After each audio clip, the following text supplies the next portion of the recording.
नमस्कार मित्रांनो, अशोक मामा या मालिकेच्या आजच्या भागात आपण बघणार आहोत. ईशान आणि इरा हट्टाला पेटलेले असतात आणि राधावहिनीला म्हणत असतात, मामी आजी प्लीज सांग ना आम्हाला गॉड युनिवर्स कुठे असतं. तेव्हा इरा ईशानला म्हणते, ईशान तुला माहिती आहे एकदा मी आणि मम्मा मॉलमध्ये गेलो होतो, तेव्हा तिकडे खूप गर्दी होती.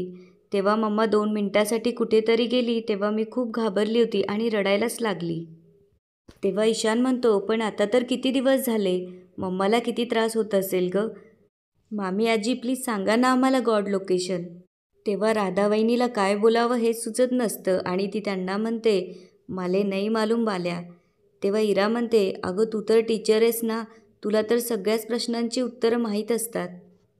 त्यावर राधावहिनी म्हणते, नाही हा विषय खूप कठीण आहे, या विषयाचं एकही पुस्तक वाचलेलं नाही आहे मी, आणि माया मास्तरनी बी नाही शिकवलं माले नाही मालूम आणि तुम्ही तुमच्या आजोबांना विचारा असं त्यांना सांगते. राधावहिनीकडून गॉड युनिवर्सचा पत्ता न मिळाल्यामुळे ईशान आणि इरा नाराज होतात. इकडे संयमी आणि रेयांश त्याच विषयावर बोलत असतात की आता ईशा इराणला कसं सांगायचं.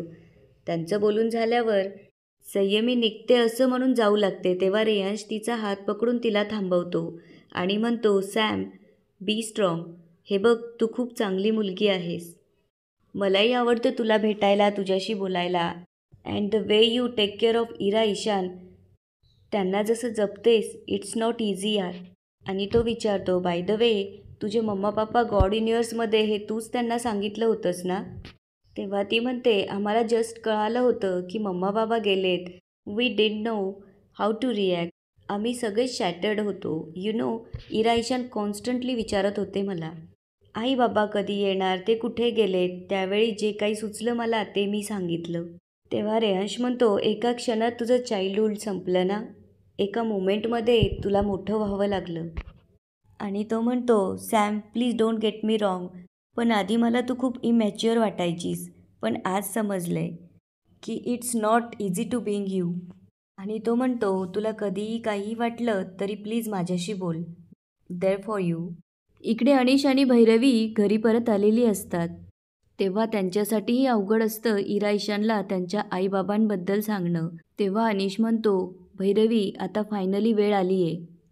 तेव्हा भैरवी त्याला म्हणते, वाटलं होतं त्यापेक्षा खूपच लवकर आली आहे.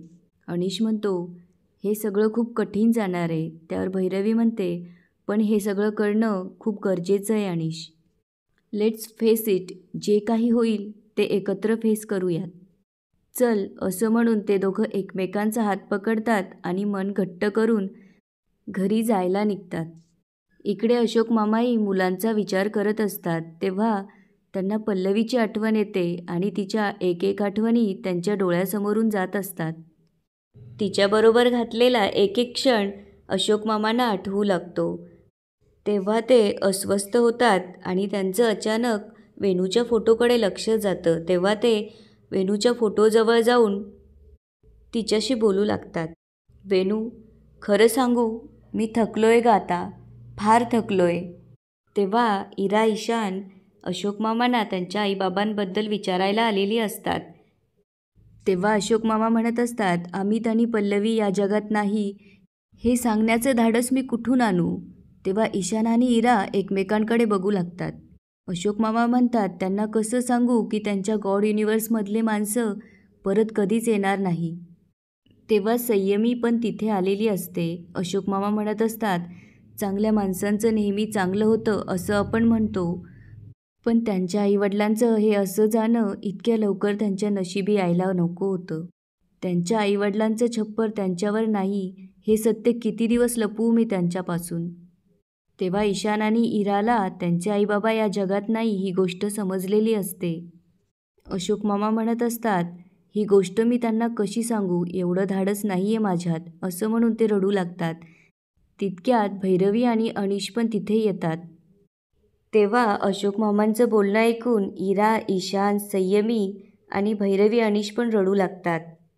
अशोक मामा जेव्हा मागे वळून बघतात तेव्हा इरा आणि ईशान पळत जाऊन त्यांना मिठी मारतात.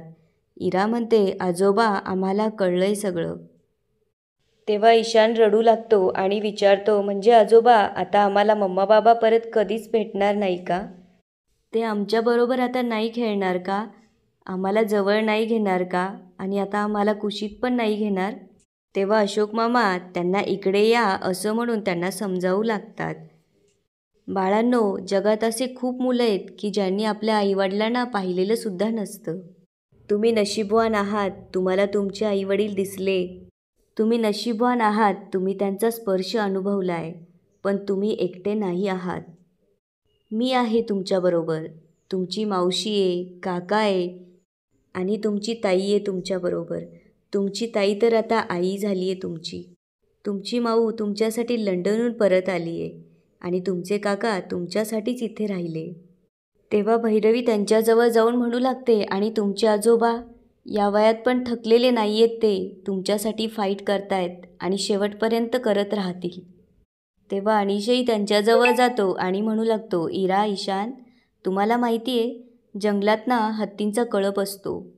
ते सगळे हत्ती गोल करून जमतात आणि त्यांची पिल्लं मध्ये. तो सगळा कळप त्यांच्या पिल्लांना सांभाळतो, प्रोटेक्ट करतो. तसंच आम्ही सगळे तुमच्या अवतीभोवती कायम आहोत. तेव्हा अशोक मामा त्यांना म्हणतात, आम्हाला माहिती आहे की आम्ही तुमच्या आईवडिलांची जागा कधीच नाही घेऊ शकणार, पण तरी आम्ही आहोत. तेव्हा संयमी त्यांच्याजवळ जाऊन म्हणू लागते, इरू, ईशान, मी तुमच्यासाठी रोज केक बनवत जाईन. तेव्हा अनिश म्हणतो, तुमचा बाबा जसा सुट्टीच्या दिवशी तुम्हाला फिरायला घेऊन जायचा, तसं मी तुम्हाला दर सुट्टीच्या दिवशी फिरायला घेऊन जाईन. तेव्हा भैरवी म्हणते, आणि मी पण तुमचा रोज अभ्यास घेईन. तेव्हा संयमी म्हणत असते, मम्मा बाबा गेले ना तेव्हाच मी ठरवलं होतं की सगळ्यात आधी तुमचा विचार करेन. कुठलंही थ्रेट आलं की पहिले मी फेस करेन.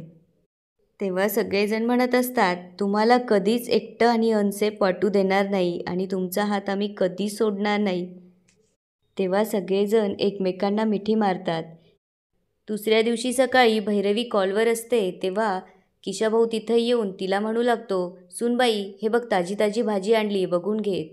तेव्हा भैरवी म्हणते, आत्ता माझ्याकडे वेळ नाही, तुम्ही आत ठेवा, मी नंतर बघेन. तेव्हा राधावहिनी म्हणते, बाप्पा, माया माणसानं एवढं उन्हातानात जाऊन पायपीट केली आणि तुला साधी भाजी बघवत नाही आहे. तेव्हा भैरवी म्हणते, मामी प्लीज आत्ता वाद नकोय. तितक्यात अनिश तिथे येऊन तिला विचारू लागतो, भैरवी चल, उशीर होतोय आणि मला सोडवशील? तेव्हा भैरवी म्हणते, हो, आपण एकत्रच जाऊयात. आणि तुला गाडी हवी आहे का? त्यावर तो म्हणतो, नाही नको. त्यावर भैरवी विचारते, का? त्यावर अनिश म्हणतो, अहो असं काय करता, तुमच्या कंपनीच्या बॉस आहात तुम्ही, आणि टॅक्सीने गेलं तर कसं दिसेल ते? आणि मला तर असं वाटतं तुझ्या कंपनीने तुला मोठी गाडी द्यायला हवी, तुझं मॉरलही बूस्ट होईल. त्यावर भैरवी म्हणते, मला तर असं वाटतं आता मॉरल डाऊन व्हायची वेळ आली आहे. त्यावर तो विचारतो, का? तेव्हा भैरवी सांगू लागते, आणखी एक सिनियर डोक्यावर बसवणार आहेत माझ्या. तेव्हा अनिश म्हणतो, काय करणार तो? तेव्हा भैरवी म्हणते, काय करणार म्हणजे आम्ही कसे मूर्ख आहोत हे सांगणार, बजेट कमी करणार, माणसं कमी करणार. तेव्हा राधावहिनी म्हणते, बाप्पा, माणसं कमी करतील म्हणजे भाऊजींले पण कामावरून काढून टाकतील का? त्यावर भैरवी म्हणते, त्यांना कशाला काढून टाकतील, उलट त्यांच्या अनुभवाचा आम्हाला उपयोगच होतोय. त्यावर राधावहिनी म्हणते, माणूस म्हातारा झाला ना म्हणून म्हटलं. त्यावर भैरवी म्हणते, पण काम चोख करतात, डॉक्युमेंटेशन एकदम व्यवस्थित करतात. यंगस्टरपेक्षा पण सिन्सिअर आहे, त्यांना कशाला काढतील? तेव्हा राधावहिनी म्हणते, तसे हुशारच आहे भाऊजी, पण मी काय विचारते, आमचे यायले पण चिटकवशील का तुझ्या कंपनीत? त्यावर भैरवी म्हणते, मामांना अवघड आहे. तेव्हा अनिश म्हणतो, मामी, आम्हाला उशीर होतोय, प्लीज असले प्रश्न विचारू नको. तेव्हा राधावहिनी विचारते, पोट्यायचं काय?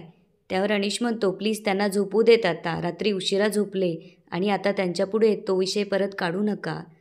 त्यावर किशाभाऊ म्हणतो, आम्हाला काय समजतं बाबा, पोट्याशी कसं बोलायचं? तेव्हा भैरवी म्हणते, डोंट वरी, माझे बाबा येऊन घेऊन जातील त्यांना, एक दिवस त्यांच्याकडे राहतील मुलं.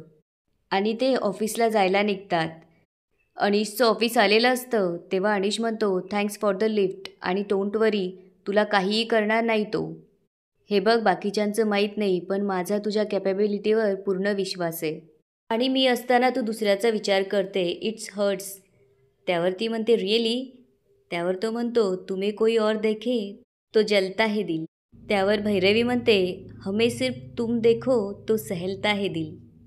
इकडे गायधनी ऑफिसमध्ये माझगावकरांना विचारत असतात, माझगावकर ती प्रॉपर्टी डेटची फाईल झाली आहे का तुमची? त्यावर अशोक मामा म्हणतात, हो झाली आहे.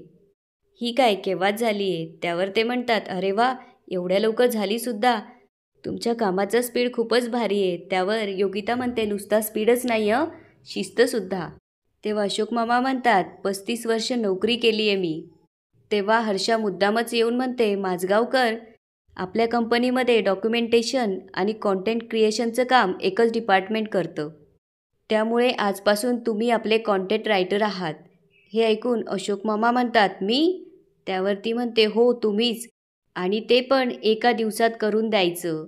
याच ठिकाणी आजचा एपिसोड संपतो. आता पुढे काय होणार ते बघूया उद्याच्या एपिसोडमध्ये. धन्यवाद.